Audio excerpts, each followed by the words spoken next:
Hey everybody, this is our fourth and final segment of the training kata of self-defense chain and combinations. Before we get started, I want to thank everybody that has been involved to help get this set up from the very beginning. When we were planning on doing this for the seminar at the ITC, I want to thank especially Austin Jamerson. Master Jamerson would come here and train with me, and we designed this whole kata together and worked it through. He helped advising on some of the self-defenses that we were doing. We kicked it back and forth. We found our strengths and our weaknesses, and we found all the different drills that can be developed from each of these positions. So I want to tell him thank you so much and helping me do this. He was going to be a big part of the seminar when we go to Vegas, and maybe next year he'll help me do another one, and we'll figure out something new and exciting to do for all that. Today, also I want to thank my daughter who's filming, and Andy and Indy Woods for their magic they're doing on bringing this to life and the video editing necessary for you all to have it. But going in today, we're in the last little part, and the last part is going to be a gun defense. Quick review of everything we've done so far. We started on the floor, someone on the mount, very dangerous position. They have a lot of control. We need to get them off of us. You do a shoulder walk to get up and get into positions with your elbows, and then we bump them, trap the arm, trap the foot, drive him over the top. He now has us in a guard. We work on escaping the guard, stomping at him. He defends against that. He attacks us with a big wild swing. We cover against that, strike across his face, trap the arm, do an arm drag. The drill is to do an arm drag across the body, uppercut into the face if we get that head to go down, protect against swings that might come with the other hand, push against the elbow, draw him across, come back in with an elbow strike. Last week we worked on the shoulder lock, how to get into that shoulder and lock it up, spin that body, brace him for knee strikes as he moves away, how to come in with your elbows, hammer fist, whatever you need to do at that position. What we're going to be going into next is this person breaks away, and it could either be this same person who goes to his last resort of pulling out a weapon, or it could be an additional attacker. The weapon that they're going to be attacking you with is going to be a gun. Now, in all these drills, whether it's with the weapon or empty hand and they're the weapon, you need to learn it. You learn it static, you learn it in positions, you learn the ABCs of it, and then you got to do it to where it breaks. What I mean by what it breaks is what happens if it doesn't go as planned. What if he goes a different way? What if he's stronger than you, or lankier than you, or smaller than you, better than you? How are you going to make it work? How do you need to adjust? So each of these positions should be practiced individually, all by themselves, with all the different types of options, all the different situations that can come up, and things you need to do instead of that, what's being shown right now. And this is something when you go back to your schools and your instructor works with you, that he can do a 360 of all the different options that you have. This is just your base. This isn't the answer to everything. You need to train your full alphabet to know all your different things you need to do. And drilling with the gun is a weapon that if he pulls it out and doesn't shoot you right off the bat, because he has that choice, and there's nothing you can do about that when you're caught with a gun facing at you, it usually means he's wanting something from you, or he wants you. So we need to take advantage of that, and we need to change the strength of the gun to bring it into a position where we have an opportunity of strength for ourselves. The strength of the gun is the distance. He doesn't need to be close to you.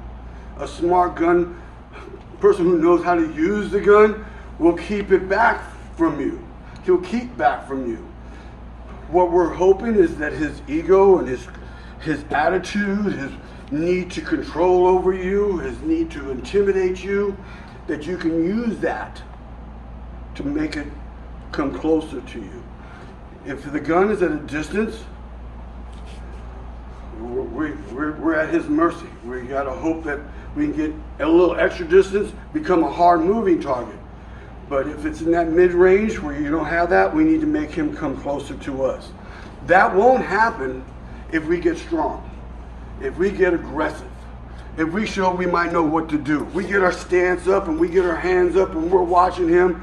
He's going to keep his distance and he's going to make his commands. He may even shoot you from that distance to mainly use that to control you. If he doesn't want to kill you, if he wants to kill you, he'll shoot you right then. We want to make him step in tighter to us. So we have to go way into the please don't hurt me, the begging into positions, to draw him in, to come down low, and maybe even do some footwork of moving forward and back, and please, I don't want any trouble, and back up so he moves forward. Do a wave footwork where you go in and out and come back to get him to start extending himself. Now, again, we're going to learn a static first, where the gun is still. We're going to try to get it into a position where the gun's right on your forehead. You got different positions he can take. We're taking this one here first. Each one is similar, but each one can be very different. This is a high position. It's in the middle of your forehead. We're going to try to get the gun to be in this position. His hand is wrapped around it. It's in the front. He may have a framing hand, he may not. He's just using the gun in his position to intimidate you, pull you down. We're going to go from here, from our hands in front of us, to shooting the web of our hand up underneath. Now you'll see a lot of different self-protection people advise different moves. One of the common ones, and they say is the fastest disarm, is you'll see them come across and slap the wrist. This is pretty cool, especially if the person is unaware of this and he's just holding his hand out there. It slaps and the gun suddenly in your hand and you're off to the side. Works great if you're bigger than him, I think.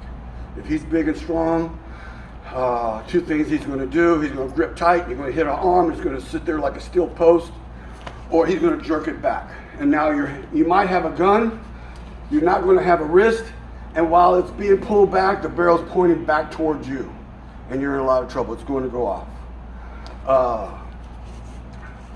The method I found I have the most confidence in is to go into it, anticipate the pull, and to meet the pull with the other hand.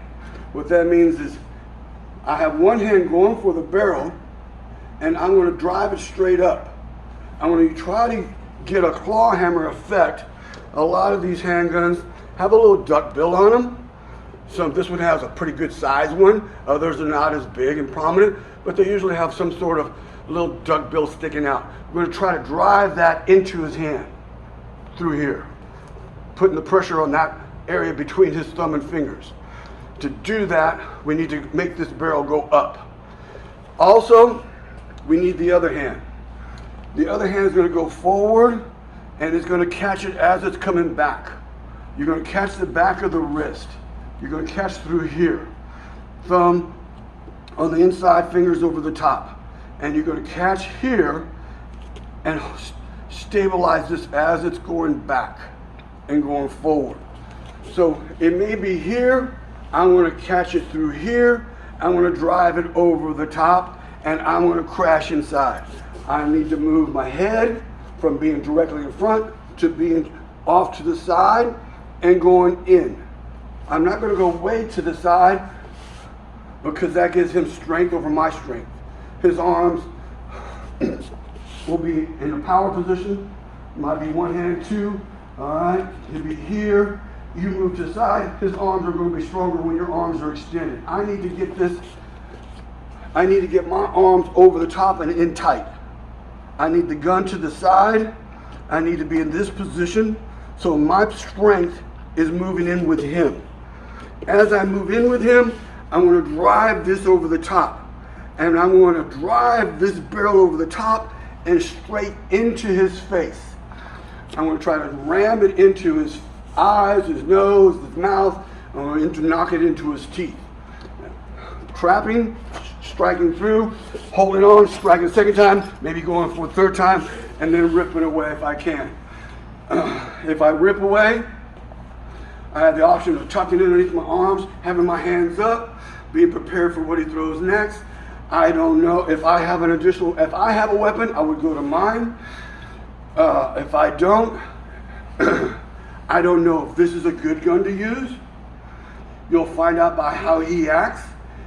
If he's afraid, he may back up. But if he's aggressive, he may not. He may keep coming at you. He may try to take this gun away just like you took it away from him. He'll be fighting over it from you. At which time you might want to move back, slap the bottom, rechamber, and take control of this. He only knows if this is a good gun.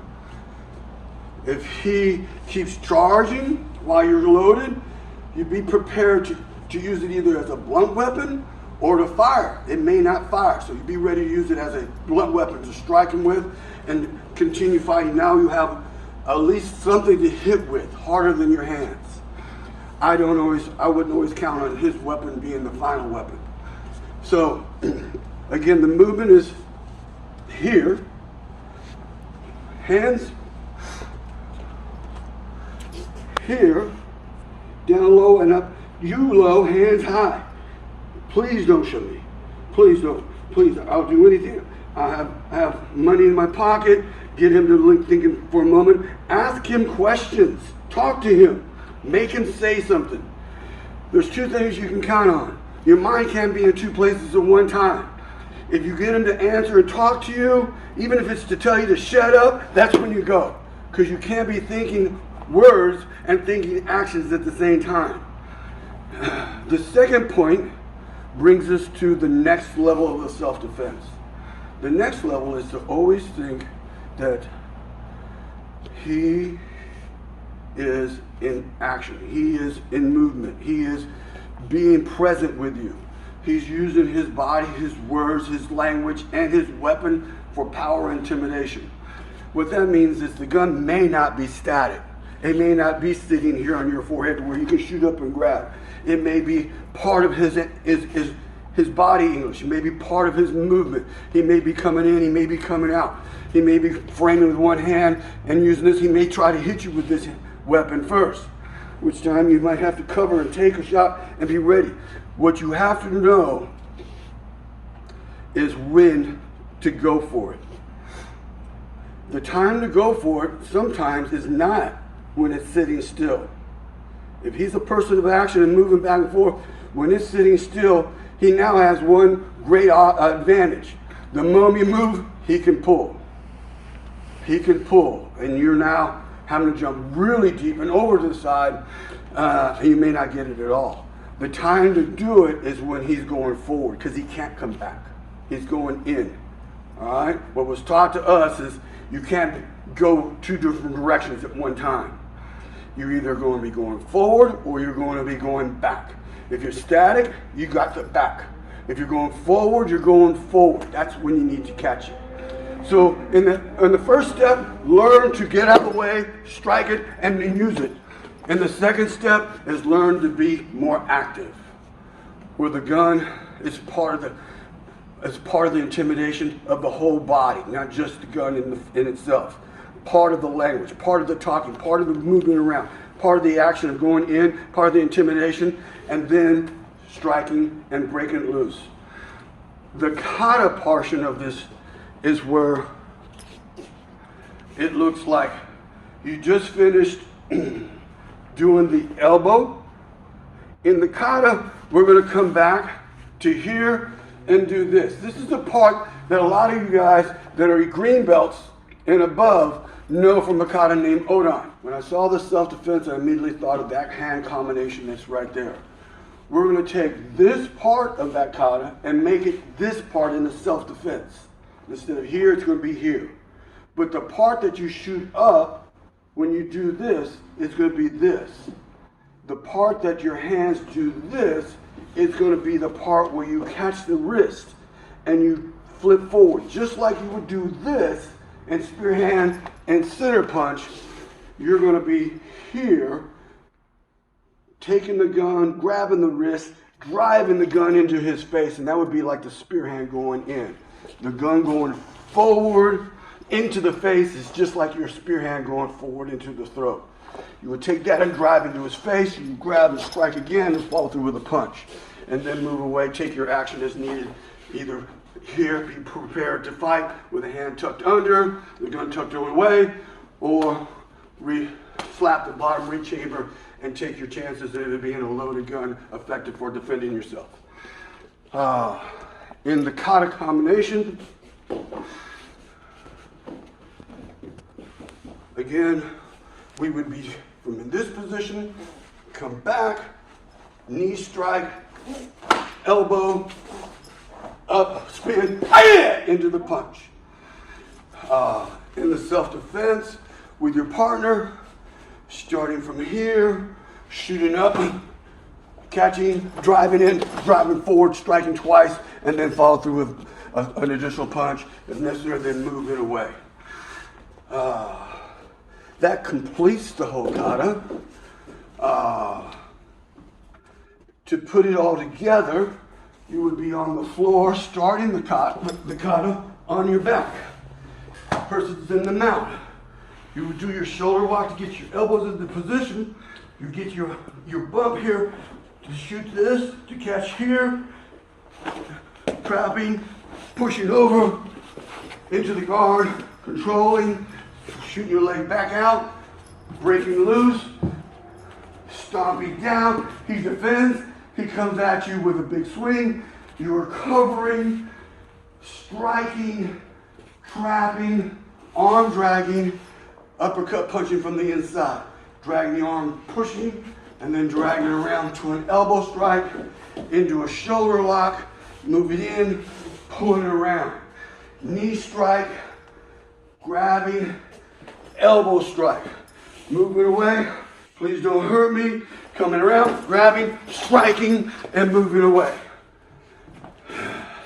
Completing the whole series. This would be done one after another with your partner when you get an opportunity to do this back in your schools, or just practicing on your own in pieces as if you're really defending yourself against these situations. The beauty of the kata, it reminds you to practice defending from a mount, practice escaping a guard, practice defending against a swing. It could be a swing, it could be a club, it could even be a knife coming around where you're moving inside, catching that arm. And then arm barring, how to do an arm drag, how to manipulate an elbow. We covered what they do if they bend that arm the other direction last week. How to strike them from there, how to move in, control that shoulder. Knee striking, bend over, controlling him if he moves away, hammer fisting to the back of the neck, and the last one, the defense against the gun to the head. I hope you enjoyed learning these. I hope you practice these. I hope they help you not only in practice, but they help you for your black belt test. So enjoy. They'll show the video one more time of the kata itself, and then practice it all together.